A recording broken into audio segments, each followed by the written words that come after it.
This episode is sponsored by Kendo UI. Kendo UI allows you to build better apps faster. They have a comprehensive library ranging from data grids and charts to buttons and sliders. Plus, you can use their components as plain JavaScript as well as in Angular, React, and Vue. They have a large collection of customizable popular themes like Bootstrap and Material. Go check them out at reactroundup.com/KendoUI. Hey everybody, we are still live at Microsoft Ignite, and I am talking to Aaron Gustafson. Aaron, do you want to say hi and introduce yourself real quick? Sure. Hi, I'm Aaron Gustafson, and gosh, I've been working on the web for 20 plus years. I'm editor-in-chief at A List Apart, which is one of our big industry publications. I work on the Edge team as an evangelist for web standards and for accessibility. And gosh, I've probably done just about every job that you can do on the web at this point, and I still love it. So awesome. Now, A List Apart, you said that's one of our publications. So does Microsoft own that? No, not Microsoft. Our communities. Okay. Yeah, it's been around pretty much since the beginning. I was going to say they've been around for a long time. Yep. Yeah, I joined as I've been on staff before as a technical editor, left for a while, and then came back as editor in chief. And I think I've been editor in chief for about a year and a half or so, maybe a little bit longer, which is fun. It's a nice side project to do. Interesting. Yeah, I hadn't really thought. I guess I just assumed that it was a kind of a commercial thing these days. It's pretty much all volunteer. So wow. Yeah, that's cool.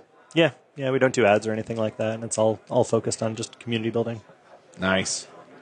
You want to talk a little bit about your background in the web community, just some of the things that you've done and where you've been. You kind of gave me a thumbnail sketch beforehand, and and I think it'd be interesting for people to hear. Yeah. So, gosh, I taught myself how to do the web back around about 95 or 96. I still remember the first book I got. It was Creating and Enhancing Netscape Web Pages. And so I kind of taught myself how to do HTML and stuff back then. And of course, it was heavily presentational and crazy, lots of font elements and stuff like that, and tables for layout and such. And then, my first job on the web, where people were actually handing over cash to me to do web stuff, I was the content management system for the Bradenton Herald in Bradenton, Florida. And so, and this was 99. XML was the future. And the Jelly IMAX had just come out. But I'd go into work at 11 o'clock at night, and I'd take articles out of the Quark documents, and I'd put them into Dreamweaver templates and fetch them up to the website. Oh, wow. Yeah, I had all editorial control over what went on the website because we didn't put every article up or anything like that. There was no actual content management system. It was pretty much just me. And I'd work from like 11 at night until about 6 or 7 in the morning producing the newspaper for the web, which was kind of nuts. But then relocated from Florida to Connecticut, worked for a bunch of companies like Deloitte & Touche and Gartner and stuff like that, working with them, and caught the web standards bug around 2000, got really into CSS, and became involved with the Web Standards Project, with the World Organization of Webmasters. I've done some work with the W3C and stuff over the years, and it's been kind of a wild ride, and I've taught myself a ton and done just about everything I could possibly think to do at this point, but I still love it. It's a lot of fun. Awesome. Now, when most people think about web standards, it's funny. I'll talk to people about web standards, and they're like, unless there's something in the standard they don't like. Right. So I'm a little curious. How does the sausage get made there? Well, I mean, it depends on the organization. Right. And I would say it also depends a lot on, what the spec is, where it originates. There's a lot of different ways that things come into being. It's kind of interesting to look back at sort of how HTML developed. Like, there are emails where Mark Andreessen basically said, I want to make the image element, and other people who were in kind of the early W3C were like, no, image element doesn't make sense. We need to have this generic object element. And so there's argument back and forth, but then Mark was like, no, I'm just going to ship it in NCSA Mosaic, and now we have the image element. And that's the way a lot of it was kind of in the early days. Right. And when standardization actually started happening, when we got kind of a unified DOM and everything, we stopped having like specific style sheets for every browser out there and specific JavaScript files for every browser out there. I have banged my head against that particular wall, yes. Yeah. People don't know how good they have it nowadays. But everything started to kind of converge, and companies began working together better at the W3C. Right. Although there have been certainly meetings that I've been in where people have jumped over the table at each other. Oh, really? Literally? Yes. Oh, wow. It's funny. There's some characters in the W3C organizations, but everything's a little bit different. So now, like, you have some specs that emerge out of companies that are trying to scratch their own itches. Mm-hmm. I would say animations and transitions kind of coming out of Apple. That was something that was very much, they were trying to do that for their marketing stuff and mm-hmm. for building things like Keynote Online and things like that.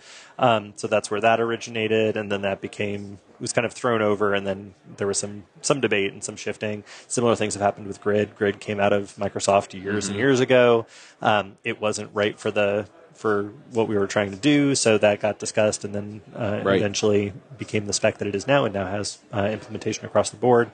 Other things like responsive images came out of a community group, so that was something where a bunch of web developers said, hey, this is a problem we need to solve, and we got together and started working on potential solutions. Initially, there was the picture element, which was kind of borrowed a lot from video and audio elements. Mm-hmm. And eventually we end up with source set and sizes as well as alternate approaches. And so that kind of had kind of like a grassroots building mm-hmm. into becoming a spec.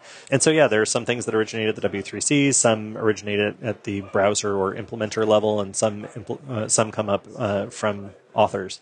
And in fact, today, the Frontiers organization, which is a group of web designers and developers in the Netherlands, they just announced that at their next meeting they're going to be voting on whether they become a W3C member, advocating just for web designers and developers. And Rachel Andrew would actually be their first appointee to the W3C to act on web designers and developers' behalf. And that would be the first time that we would actually have a bought seat at the table, because in many cases it's been you're an invited expert to a particular mm-hmm. committee, as opposed to being an actual member of the W3C that has a vote and stuff like that.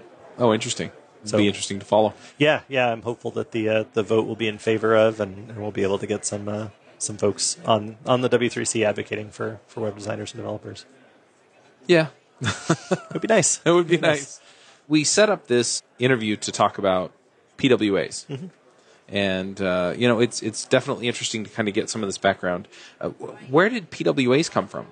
So PWAs, the overall idea of a progressive web app is kind of an amalgamation of a lot of mm-hmm. features of modern web design, basically. Like modern web design best practices, like being sort of network agnostic and having a richer app-like experience, being responsive, mm-hmm. being secure, those sorts of things. There was that kind of initial laundry list that Alex Russell put together as things that he and Francis Berryman saw as characteristics of this new breed of website, effectively. And that's what they coined progressive web apps as kind of a marketing term. Mm-hmm. One of the underpinnings of that is the service worker spec, which came out mm-hmm. of Google. And so they've obviously been big proponents of progressive web apps, and to the point that a lot of people began to think that PWAs were just a Google thing. Mm-hmm. But they just, because they came up with Service Worker and did some of the initial implementation stuff, they were the first to market with this idea and with the installability portion in Android. Mm-hmm. But, you've got Firefox can install PWAs on Android, Samsung can install PWAs on Android, Opera can, Chrome, in Windows we have desktop PWAs, Chrome can install them on Windows and Mac OS. Firefox, I think, is working on installation for desktop as well. Now, when you say install... Mm-hmm. What do you mean by that? So the Chrome implementation, I feel like, is a little weird right now, but I think it's probably going to evolve over time. Like right now, it sort of becomes, I don't know really how to describe it other than like an orphaned app. Like it exists as, like when you launch it, mm-hmm. it actually exists in the window list in Chrome, but it exists as its own app icon. And like if you're in that, like the Twitter PWA, mm-hmm. if you've got that installed, It sits on its own. You can launch it on its own, all of that sort of stuff. But it's kind of like the old Chrome apps, if you remember those from back in the day. Whereas in Windows, you can actually install them from the Microsoft Store, and it's like fully its own app and has its own Edge instance and all of that sort of stuff. So it's a little bit different. But in the case of Chrome, you don't need to go through go through an app store or anything like that. Edge is working on install from browser as well. Right. I don't have an ETA on that. There's sort of multiple ways to get to PWA installation and having it live as an app within your operating system. Gotcha. So you still have to be able to connect to the web server and load everything up. At least initially. Yeah. But I mean, the one of the huge benefits is file size. So if you looked at the UWP app that Twitter had, I don't remember the exact number, but it was somewhere around like 170 megs to download from the store.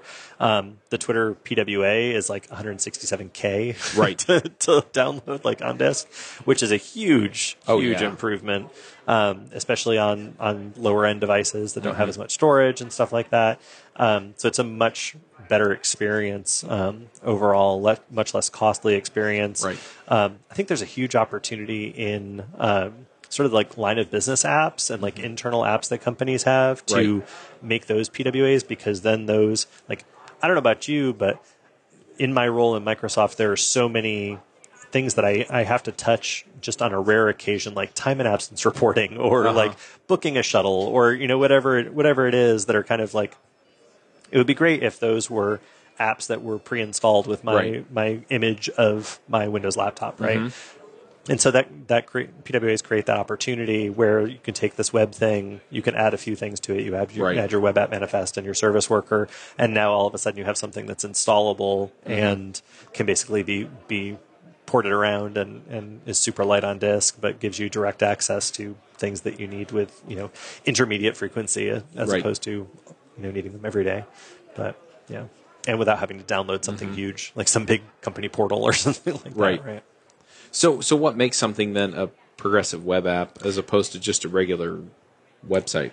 I mean, I think the distinction is it's largely in sort of the marketing space, but the definition that a lot of us have kind of settled on as kind of the minimum viable PWA is running on HTTPS, having a web app manifest that describes all of the meta information about your site and how it should render and all that sort of stuff, and then having a service worker that at least does some basic offline caching.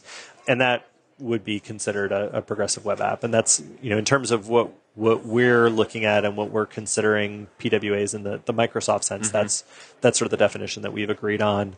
That was what Alex Russell put forward. A couple other folks have basically said, yeah, that seems like a good general agreement for what a baseline PWA is. And then there's obviously opportunities to go further, to do things like push notifications if it makes sense, to do synchronization if it makes sense, to do, in our case, integration with OS APIs and stuff like that via WinRT if that makes sense, those sorts of things. Yeah, it's interesting. I mean, I've talked to a lot of different people. We have an Angular podcast, and that was a big thing for a long time, because that comes out of Google as well. Yep. Talking about PWAs with Angular. And yeah, nobody really had a great definition for it. So I like having a concise definition. Hey, it has these basic features. And that's testable too. Yeah. Testability is a big thing. Yeah. So what are the advantages of having a PWA? And then I like to just dive into some of the technical details, but I'm aware that some of our listeners are fairly new, and so I kind of want to start with the basics and then we'll move along. Sure. So, I mean, in terms of advantages, the really big one is the ability to control basically how you react to the network, because one of the things that I think web development is challenging in more so than other areas of development, certainly than kind of traditional software development, is a lack of control over your execution environment and how your code gets to your users. Because the reality is, like, we can control it up until the point that we respond to your request. Right. And then we're at the mercy of the network provider. We're at the mercy of your device, your browser choice, your plugins, any special needs you have, like all of those sorts of things. Like, our control goes completely out the window at that point. So where PWAs really shine is the service worker can effectively be your own personal man in the middle. So you can control all network requests. That means that you can, if the network isn't available, you can respond with an offline page, or you can do things like every network request that's made, make a cached copy of that. And if for some reason the network goes down the next time that page is requested, you can respond from the cache and even let somebody know, hey, this is a stale copy. Right. We'll refresh it as soon as you have network connectivity again. You have also the ability, like I was doing a Q&A last week and somebody asked what my favorite sort of service worker, like creative service worker recipes were. Dean Hume actually had 2 of them. The first of which was being able to detect if a browser supports WebP, and if you have WebP versions of all of your images, you can basically take requests for JPEGs and respond with a WebP. Oh, interesting. So you switch up which file you're asking for because you have control. You're the man in the middle, right? The other one he did was detecting network speed. And so if you were detected to be on 2G, he would replace all image requests with a response that was an empty gray SVG box that was already stored in the cache. So you ended up with kind of a lo-fi experience. And obviously you can have some sort of notification that the reason these images aren't loading is because I'm trying to conserve your bandwidth and get you the content quicker. But those are some really creative things that you can start to do with Service Worker once you tuck into it.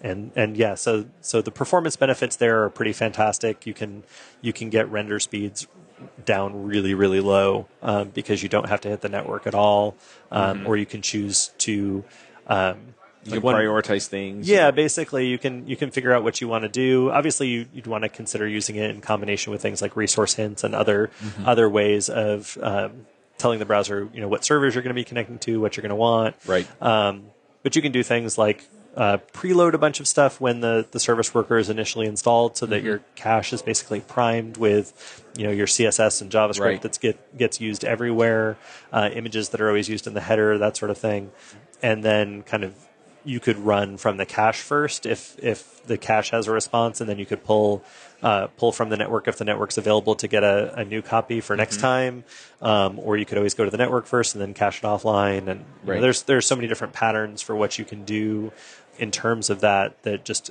the performance impact is tremendous. And so you can really get to second loads being almost instantaneous for browsers that support Service Worker, which is pretty much all modern browsers now. So. Is the Service Worker kind of the star of the show for PWAs then? In a lot of ways, yeah. Because, there's only so exciting that a JSON file of meta information about your site can get. Yeah. So, the Web App Manifest is interesting. I think it's sort of... I'm hopeful that in the future it will become even more interesting, but right now, it's a lot of information about what you want your app's name to be, what you want the icons to be, what the start page is, how much UI you want to show, that sort of thing. Which is great. There's additions for including things like screenshots and IARC rating and categorizations, which is helpful for a store context. Once we see more folks... IARC. It's like the parental rating. Okay. And so we were looking at those in terms of our store and wanting to allow developers to basically say, I want this to be categorized in these ways. Right. So that was a proposal that Microsoft made and landed both that and the IARC rating. And, another one that's in development is like Share 2. So being able to basically identify your PWA as a Share 2 target. So for the share charm in Windows share in Android or what have you, that your PWA, even though it's a web app, it could actually respond to those requests too. Right. It's pretty bare bones right now. It's nowhere near as full featured as like the WinRT API for Share 2, but I'm hopeful that might evolve over time as well. Right. It's still not. It's got some basic implementation in Chrome, but nobody else, to my knowledge, has implemented that yet. But I think that Web App Manifest will get more interesting. But Service Worker is definitely the star right now, just because there's so much that you can do with it. You can also completely shoot yourself in the foot with it.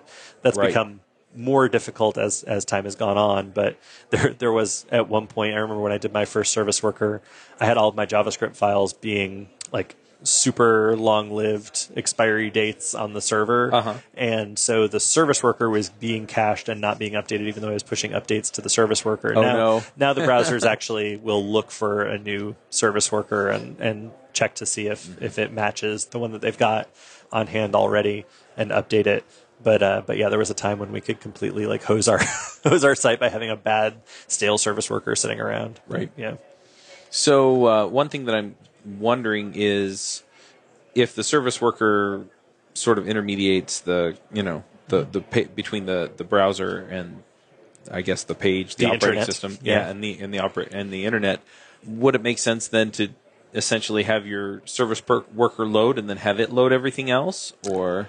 I don't know that would necessarily make sense. I mean, because we have these big build systems, right? We have Webpack now, and it kind of squishes everything together. I mean, there are probably some people that would consider doing something similar to that, but I generally, especially being such a proponent of progressive enhancement and stuff like that, I'm not a really big fan of like the app shell model where you load the header footer and then suck in everything else via AJAX or fetch requests or whatever. I find that method of building very fragile because if anything goes wrong, nothing loads. You got nothing. Yeah. I mean, I remember back to Gawker Media, a number of years ago, they launched their redesign, and they had built this huge JavaScript framework for all of their platforms, which, I mean, they were all blogs. Let's call a spade a spade. It was all blogs or news stuff. It was content, right? It wasn't some rich application, but they built it on top of this JavaScript framework, and everything was being sucked in via AJAX. And when they flipped the switch to turn it on for all those sites, there was a bug in the JavaScript code, and so nothing loaded on any page. Like you got like Lifehacker and like the frame or whatever it was, and like nothing else inside of it. Oops. Yeah. So not a huge fan of that approach because I find that sort of thing frustrating. Like if from a user perspective, even if everything works well, but like your boot up time for your JavaScript app is gonna take a bit, especially on a slower device. And so all the time you're waiting for that JavaScript app to boot up is time that somebody can't interact with your site and actually do what they want to do. And so I would rather push a fully baked page and then enhance pieces of it to create a better experience or enhance the whole thing if necessary. But I'd like to get them to being able to do something as quickly as possible.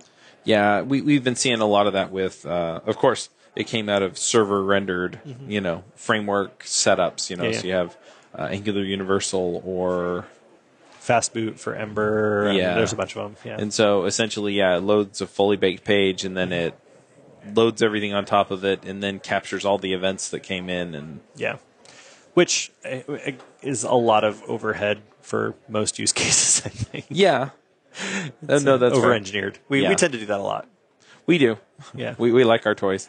But I am wondering then, what is kind of the best practice? Or I guess it depends on the app, right? And how much you need. So how do you start deciding, okay, I'm going to pull a service worker in and have it help with some of this, and then maybe move on to some of these other more complicated options that we have? So I think that the folks at Cloud4 actually have a really good post called "Progressing Our Progressive Web App" or something to that effect, where they actually talk about their evolution of moving their site to being a PWA and then how they evolved their service worker over time. I highly recommend that folks read through that, because the neat thing about this is that service workers, web app manifests, it's all progressive enhancement automatically. Like if you add a service worker to your site, it is not going to preclude anybody who doesn't have service worker support from being able to use your site. It's an add-on, right? It's just going to make the experience better if somebody can use that. And in a similar way, you can continue to evolve your approach to service worker where, let's say, your first pass, all you want to do is register your service worker and respond with an offline page if a certain request isn't made. So that could be your first pass. Right. Or maybe you've got that as your first pass. Your second pass becomes that plus pre-caching all of your critical CSS and JavaScript assets, right, and your logo. And then your next step, you determine for a particular section of the site, it makes sense to, like documentation, for instance, to go to cache first and see if you have a cache hit first and respond with the cache, and then if not, go out to the network and cache the response. So you do that for that section. And then for another section that's a little bit more dynamic, you take a different approach. And so you add a specific caching thing for that. And so your service worker grows over time, but like each thing can kind of be bit off one at a time, as opposed to trying to make the leap in. I feel like, as smart as the folks behind Workbox are, the idea, I don't know if you're familiar with Workbox or not, but it's basically a framework for building service workers. Okay. Which feels like overkill to me. I mean, I know that service worker and like fetch and cache, these are all very low level APIs and people love abstraction. Right. Service worker is not so complex that you need to abstract away basic caching stuff and things like that. I feel like that might be a little bit overkill. And I think it's helpful to know how things work under the hood in case things go wrong, which, you know, for your first couple service worker passes, you'll probably make some mistakes. Right. But it's, you know, in the end, you'll have something that's a much more performant experience, a much better user experience overall for your customers. So, do you run your own freelance business? Or maybe you're thinking about picking up some business on the side? Well, then you need FreshBooks. FreshBooks is the quickest and easiest way to get invoices out to your clients. It's easy to use. It works anywhere. Available from any device on the desktop, iPhone, iPad, Android, and all of your data is backed up and secure. And it makes it really easy to get organized and get paid. You'll be tracking time, logging expenses, and invoicing your clients in no time. You can also save time billing, freeing up several days per month to focus on the work that you love, and you get paid faster. FreshBooks customers are paid on average 5 days faster because there's a link on the invoice that says "Pay me now."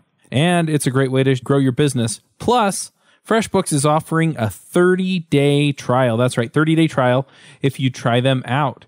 So go to gofreshbooks.com/devchat and enter devchat in the How Did You Hear About Us section. Once again, for a 30-day trial, go to gofreshbooks.com/devchat and enter devchat in the How Did You Hear About Us section. That makes sense. So in order to be a PWA, you don't need the push notifications and all the other things. I don't think anyone's ever going to want a push notification from my blog. I took the first edition of Adaptive Web Design, which is my book on progressive enhancement, and I had done the coding for the original EPUB by hand as well. And so I took all the content of that, I put it up on the web, and then I added a service worker and a web app manifest, and my book is a PWA. And it's static HTML. It's probably never going to change, right? There might be some errata that I'll add or something like that. But if you just want to read the book, when you go to read the book, it loads everything so you can read the entire book offline. You can add it to your homepage, all that sort of stuff. So, gotcha. What are all of the other options? Because it sounds like there's if I remember, there was a list of like 8 things that you could have on a PWA that. In terms of like features that you can add to it, I mean it none of them are. I mean, apart from push notifications, which do rely on service worker because that's a network thing, and the periodic sync, which is like a background synchronization piece that relies on service worker, and then there's like a one-off sync as well. But apart from that, all of it's just kind of standard JavaScript APIs that you could use in the context of a PWA or not. I mean, some of them are going to make an app feel more appy, shall we say. So like WebAuthn, for instance, is a relatively new JavaScript standard that allows integration with on OS biometrics. So Windows Hello via JavaScript, right? Right. And same thing on Android and other stuff like that. And so that's gaining support. Reader, exactly. Yeah. That's gaining support. And so you could integrate that into your website. It doesn't matter if it's a PWA or not. Right. But it'll make your PWA feel more appy. Right. If that's something that you want to do. But yeah, I mean it's sort of up to you what features make sense for you, and I think that is going to vary based on the project that you're working on. I did a piece for A List Apart that was called "Yes, That Website Should Be a PWA," that basically details for a bunch of different categories of website type where the benefits are going to be for you most likely. So, if you're an informational site, the caching is probably going to be your biggest thing. Right. If you're a store, then there's going to be the caching, yes, for performance. That's right. Performance is going to be a universal help, yes. Right? But then there's going to be things like push notifications. If somebody's done an order, being able to send them updates about that order when it's shipped, what the tracking number is, all that sort of stuff. New version, whatever. Yeah, those sorts of things become really useful. As if you're a news site, push notifications could be interesting, but you want to make sure that you're not doing, let's say if you're a very frequent publisher. You don't want to send push notifications for everything that you publish. It would be like getting notifications for every tweet in your timeline, right? But you might want to do daily or weekly roll-ups, and you could ask the user what they would prefer to get, and then they could get something that kind of rolls up the top stories or what have you for that day. So a lot of it's about being, I think, honestly, exercising care with the sort of the capabilities that a user is allowing you, like the stuff a user is allowing you to do on their computer, like being cognizant of that and being aware that this is a person you're dealing with, which I don't think we do enough of. There are so many sites that I go to, and like first time I've ever been to the site, and they're immediately like, "Hey, give me your location. Hey, can I send you push notifications? Hey, can I do this?" I'm like, "No, none of that stuff. Yeah, you get none of it." And so I think we need to seem a little less needy. We need to give people context for when things are important and how we intend to use them, and to give users control over how we use them. I think Twitter does a really good job of allowing you to customize how your notifications come in, what you get notified about, all of that sort of stuff. And but a lot of that stuff could be done with any sort of site. And if you're like a big enterprise site, you may have multiple PWAs within a single domain. And that's kind of a neat thing too, that you can, based on the subdirectory that you're in, you can have different PWAs in different spots, and they have different service workers that do different things, and that's interesting. Act in different scopes and stuff. So you mentioned subdirectories, but could you also do it for different parts of the page or things like that? No, you'd need to be in it's different scopes. Like your service worker has a particular scope that it works in.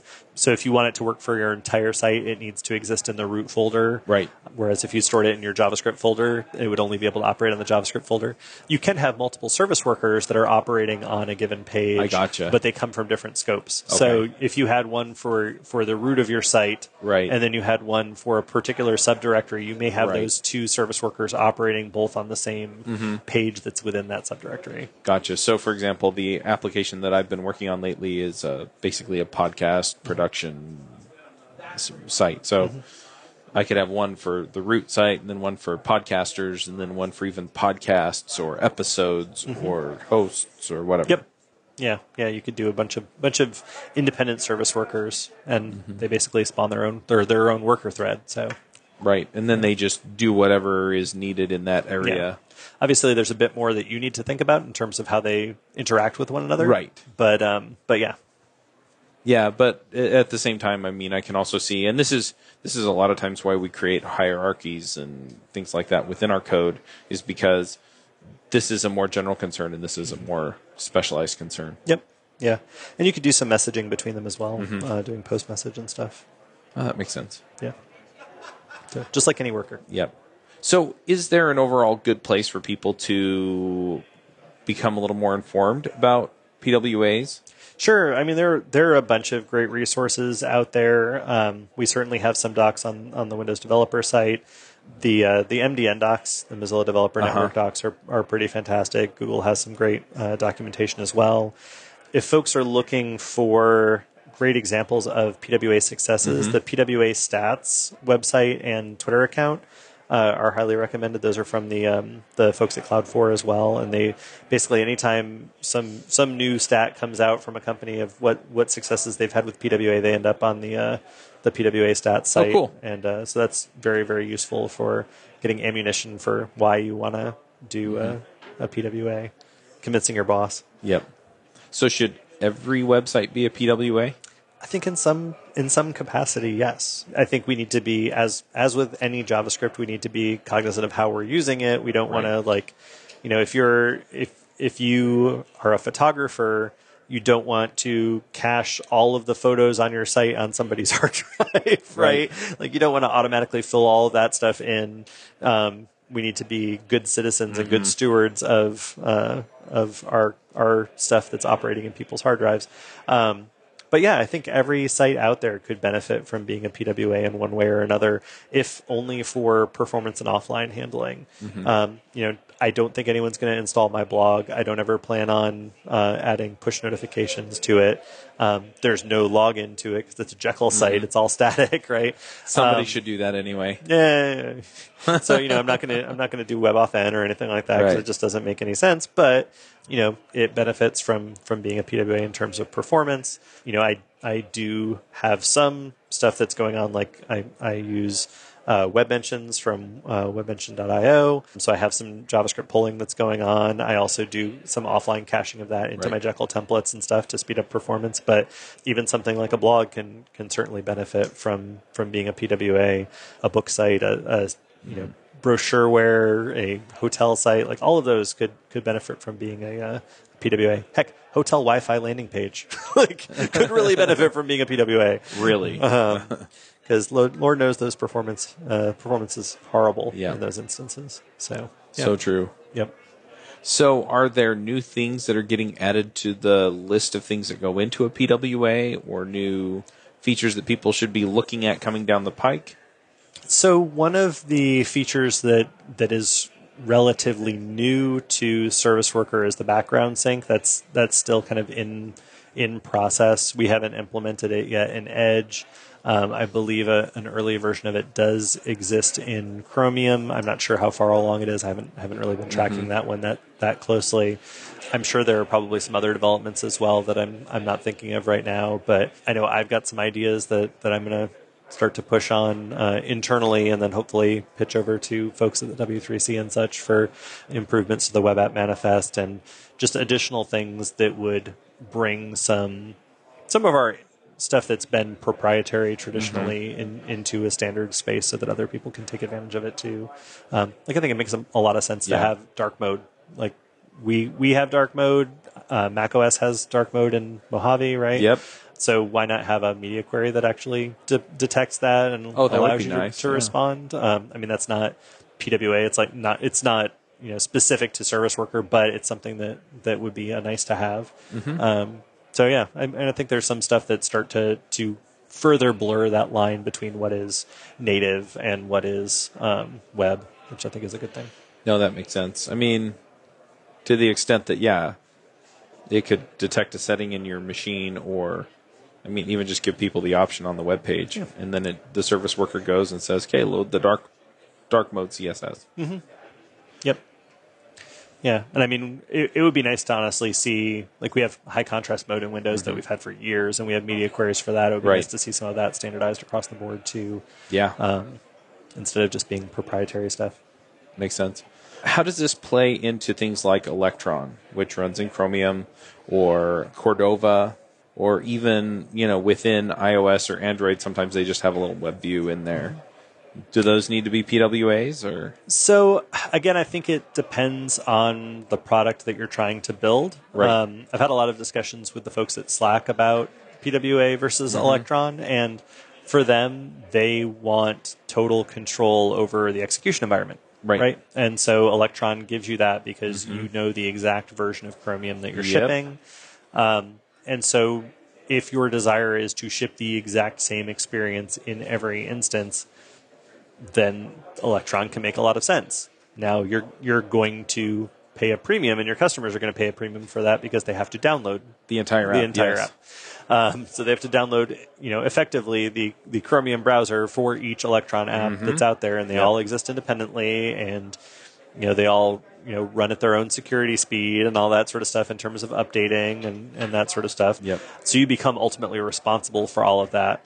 If you're aware of that and you're willing to shoulder that responsibility, then by all means, go the Electron route if your project actually requires that sort of level of control. But for most instances, like if you can get away with, if it runs on the web and it runs well on the web, and you can add a Service Worker and stuff like that and have it be able to be installed and have it be able to run offline, Electron's probably overkill for you, right? You don't need that extra overhead, and you could run just fine as a PWA. I think we'll start to see PWAs become that web wrapper thing in app stores, probably, because people do, in many instances for marketing reasons, want to have a presence in an app store.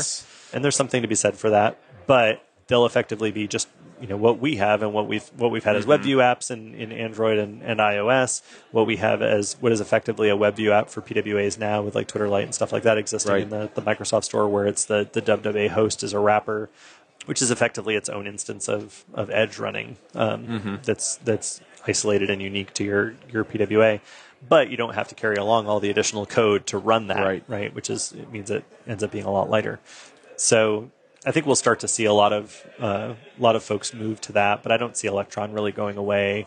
I think there'll be a lot of reasons to keep those sorts of tools around. So I think there will be a divide between those two things, Right. but I feel like PWA gets them closer together because now all of a sudden you do have more control over the cache and over the network requests and stuff like that that you might have wanted from Electron, but now you get them in both places, right? And to me, the real benefit of PWA is that if you're a company that invests in the development of software and you are investing in, let's say, an iOS app, an Android app, and a web version of something, and it's all basically providing the same experience, you can double down on your investment in the web and still reach iOS and Android, right?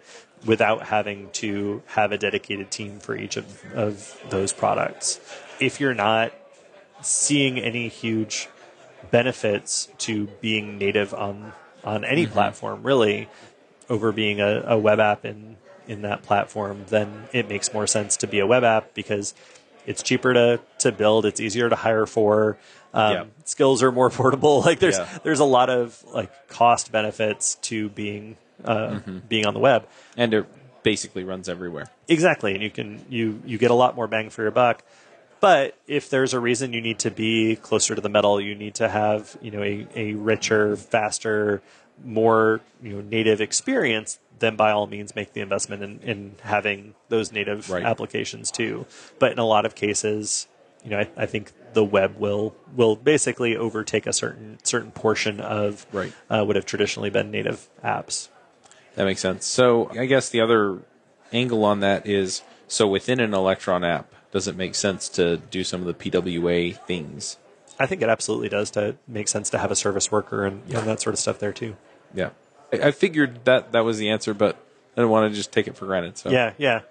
I mean, unless for some reason you need to like lock into an old version of Chromium that doesn't support Service Worker, which I hope isn't the case because for security reasons. But yeah, I think it absolutely makes sense to do a combined approach, and I think we'll start to see some companies that ship web products that they then also ship in Electron, that they'll take advantage of those PWA things too.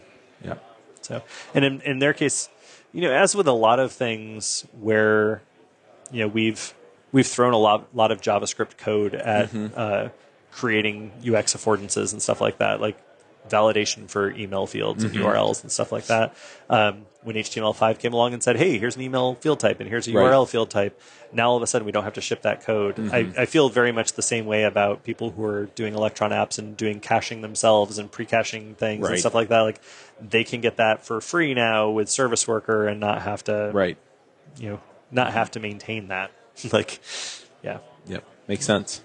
Well, if people want to find you online, where are you at? At Aaron Gustafson, AARONGUSTAFSON. I'm also Aaron-Gustafson.com. Yeah, those are probably the two best places to find me.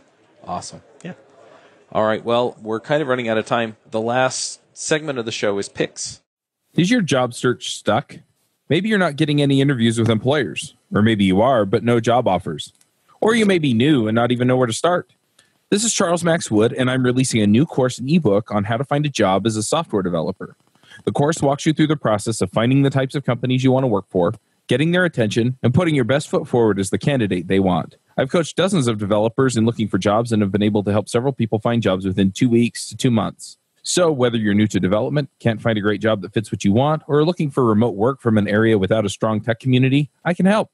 Go to getacoderjob.com and sign up today. So do you have some things you want to shout out about on the show? Oh, gosh, let's see. So, read a book called Homegoing, which is, let's see if I can pronounce her name, Gyasani. I think that's how you pronounce it, which is a fantastic book that actually, it's slavery told through the perspective of the people in Africa whose tribes were enslaved, and how and basically follows two lineages, one in Africa and one that got shipped over to the States, and kind of how generationally they changed over time, and it was interesting, incredibly horrifying and moving and beautifully written, and just had a tremendous impact on me. I highly recommend it if folks are looking for a really riveting read. It's hard at some points to get through, but definitely worth reading. That one's pretty fantastic. I'm also a big fan of, don't know how to pronounce it, I think it's Zeitoun, Zeitoun, which was by David Eggers. And it's about a man who stayed behind during Katrina. And it's like a fictionalized biography sort of thing.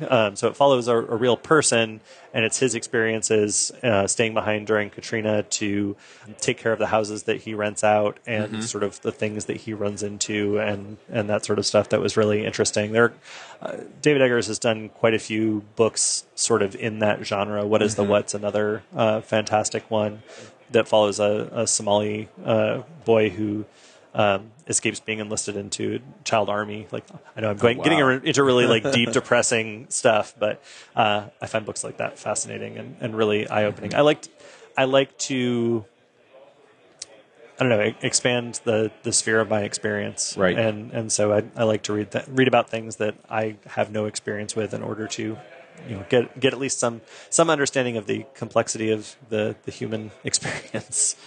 No, I completely understand. And I mean, even, within development, the opportunities that we have to talk to people who have a different experience from us, but yeah, in the broader sense of humanity, right? What kinds of things have people gone through? Absolutely. The good and the bad. And, really understanding people. It's interesting too, because we see in certain, political or religious or other aspects of life, people just demonize other people. And one thing that I see in a lot of this is that 95% of the time, we all want mostly the same thing, just to be happy and live life and things like that. Take care of our families, take care of ourselves, yeah. And so, to see where people struggle and to see what we do to each other and then to understand that and have a conversation, a real conversation, even if it's painful, about how we can make things better. Yeah. I think that's more powerful than yelling at each other because we don't like what somebody said on Twitter. Yeah, exactly. Yeah, I think recognizing our shared humanity is a really important thing. To that end, I actually just went down to Portland for EffectConf, which unfortunately this is the last year of it. But it's a really interesting conference that is very intersectional in how it's kind of it's a dovetailing of marginalized communities, so people of color and people with disabilities, as well as activism and tech. So it's kind of like this weird blend. It was an extremely emotional 2 days, and it was a lot of listening, and it was a lot of like recognizing my privilege as a cis white male, and just realizing how much we need to listen to each other, how we as software developers can often create scenarios that can be abused by bad actors.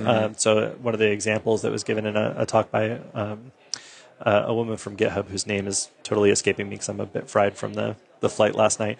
But she was talking about how Venmo had no way to block somebody from being able to send you money. So this woman had an abusive ex-boyfriend who would send her $1 whenever he felt like it and just berate her in the comment. Oh, wow. And so he was using Venmo to abuse her, and they finally cut that off. But there's a lot of times that things like that can happen. Even GitHub had the way they used to do your ability to add somebody to a repository when you created it.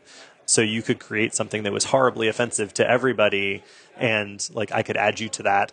And interesting. Now all of a sudden you're party to this thing that you had no like involvement in or interest in or even knowledge of. So they've changed their ways of doing that so that you can't do that you actually have to accept to be added to a particular project or something. So a lot of times we tend to think of the best case scenario, and we don't always think about how people can use our tools for wrong. And so that was a really eye-opening conference to see how that stuff can be done. Yeah, and I mean, to a certain degree, I think it's useful to think about, but I also give people a little bit of the benefit of the doubt on some of that stuff because not the bad actors, but there's no, I don't know if I was working for Venmo if I would have ever considered that somebody would send nasty messages to somebody else, right? Yeah. And so at the same time, I think there is a little bit of grace that we need to offer to people when they don't think of these things, as long as they're willing to. If they're willing to tackle it. And Right. I think the case that many people are trying to make now is that having a more diverse team building a product will potentially improve your ability to find those oversights ahead of time. Because if you've got everybody who's lived basically a very similar experience, Yes. they have they all think that because they all agree that this is what they're doing, that that works for everybody. And when we design with only ourselves and people like us in mind, we exclude everybody else, right? Yeah, that's fair. So I think the more people that we can get involved early on that have different considerations, different perspectives, different backgrounds, that helps us to create better products. And I think that's one of the things that's made me really happy about working at Microsoft is like our focus. I mean, we still have a long way to go, but our focus on creating a more diverse and inclusive work environment and trying to actually foster more diverse teams and creating space for people to live their true selves in a work environment and to participate in that. I think is great, and I think our products will be better because of it. So at least I'm hopeful that will be the case. No, I definitely agree with that. The thing that's interesting there too, and again, it comes back to talking about other people, and if you're okay with this, I'm just going to leave this all in the show, is that a lot of times we focus on the parts of this that are easy to see, like somebody's race or gender or things like that, and a lot of times somebody can have a different racial background or gender background than me, but at the same time have a very similar experience growing up. And, and so their background is very similar. And so it's interesting to talk about because sometimes these things that we can see actually, fall into somebody's background, for whatever reason, their gender, their race, whatever, does inform their background, and sometimes it doesn't. And so it's interesting too just to talk about, okay, how do we actually figure out which axes of somebody's background matters? And I guess I just caution people against taking the mental shortcut of somebody looks different, therefore their experience must be different. Go talk to them. No, absolutely. Go have the conversation. What's hard for you? What is life like for you?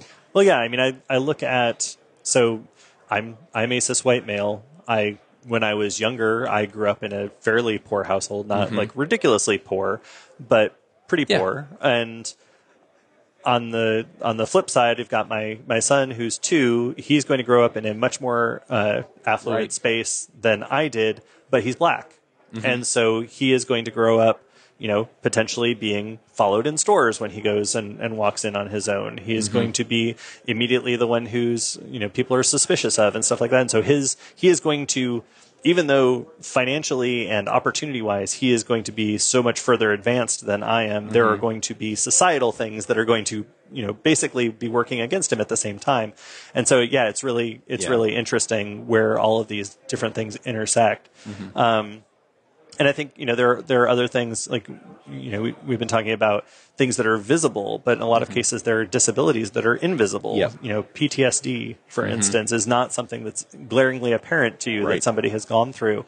And so, how do we build an awareness of issues that people with PTSD struggle with so that we can make sure that we don't create situations unintentionally, because we're not intending to cause anybody harm. But how do we go about creating scenarios where they don't have experience bad situations and stuff like that we don't exacerbate the problems that they're having. And I think a lot of it's just building an awareness is listening and trying to empathize, trying to find our connectedness and our shared humanity. And so that's kind of where I'm at and where I'm putting a lot of my focus now. And I feel like, it dovetails nicely with accessibility in kind of a broad sense. And that's kind of where the PWA stuff comes in for me, because it's about creating more opportunities for people to access stuff in broader contexts and when we start to look towards the rest of the world, they don't always have the best network connectivity, and they don't always have the most modern devices and stuff like that we in the wealthy Western world, get. Right. And so the more that we can do to take into account their situations, the better we can make the web overall, because we're creating more opportunities for them to participate, and for their voices to be heard, and for us to learn more about them. And so it's cyclical thing, keeps feeding back on itself. And absolutely.